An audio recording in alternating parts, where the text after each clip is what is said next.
আজ সকাল সকাল দুচাকাই বাঙালি অল বাইকার চলে এসেছে পাটুলিতে। এখানে একটা সুন্দর লাইন আপ হয়েছে আর এখন আমরা যাচ্ছি একটা বাইকার্স ইভেন্টে। আজকে লোকেশন টিটাগড় জুট মিল আর পাটুলি থেকে এটা ডিস্টেন্স 45 কিলোমিটার। বেশ কিছুটা রাইড করে আসার পর মুড়াগাছার এই ধাবা থেকে আমরা ব্রেকফাস্ট করে নিয়েছি আর এখান থেকে বাকি রাইডাররাও অ্যাড হয়ে গেছে। এই ইভেন্টে ইনভিটেশন এসেছিল ভ্যাগাবন্ড রাইডার্স এর পক্ষ থেকে all India rider of the year 2025। মোটামুটি 2.5-3 ঘন্টা রাইড করার পর আমাদের আজকে লোকেশন টিটাগড়ে এসে আমরা পৌঁছাই আর এখানকার প্রত্যেকটা ভিউ জাস্ট অসাধারণ। একটু অ্যাডভেঞ্চারাস, একটু হন্টেড, গা ছমছমে ব্যাপার, তার সাথে প্রকৃতির অনেকটা কাছে আমরা। কথায় বলা যেতেই পারে বাইকারদের মনের মতো প্লেস। দেখতে দেখতে আধ ঘন্টা কেটে গেছে ফটোশুট ভিডিও শুট করতে করতে। তারপরে আমরা প্রোগ্রাম যেখানে হচ্ছে সেখানে যাই এবং তার সামনে দেখি একটা গঙ্গা, সেখানে এবার নৌকাও চলছে। গঙ্গার বাড়ি দুচাকাই বাঙালি চায়নাটা বসে গেছে, তার সাথে রাইডারদের সাথে দেখাও শুরু হয়ে গেছে। আর এদিকে চলছে রাইডারদের গেম শো। সাথে দুচাকাই বাঙালির উচ্ছ্বাস তো অ্যাজ ইউজুয়াল আছেই। কি বলে, রাইডাররা শুধু অ্যাডভেঞ্চার করে রাইড করে, রাইডাররা গান নাচ সবই করতে পারে। ফাঁকি দিয়া চলিলে আসাম আলকেদারে লাহোর কাছে বগা বগা ফুল চলেই সেখানে বাসি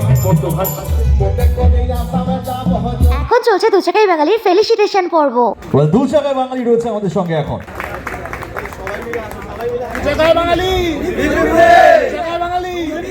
তারপরে আমরা সব রাইডাররা মিলে জমিয়ে খাওয়া দাওয়া করে নিলাম। যদিও আমি সবকিছু মিস করে গেছি। বাই দ্য ওয়ে, এত সুন্দর একটা ইভেন্ট অর্গানাইজ করার জন্য এবং আমাদেরকে ইনভাইট করার জন্য thanks a lot to vagabond Riders.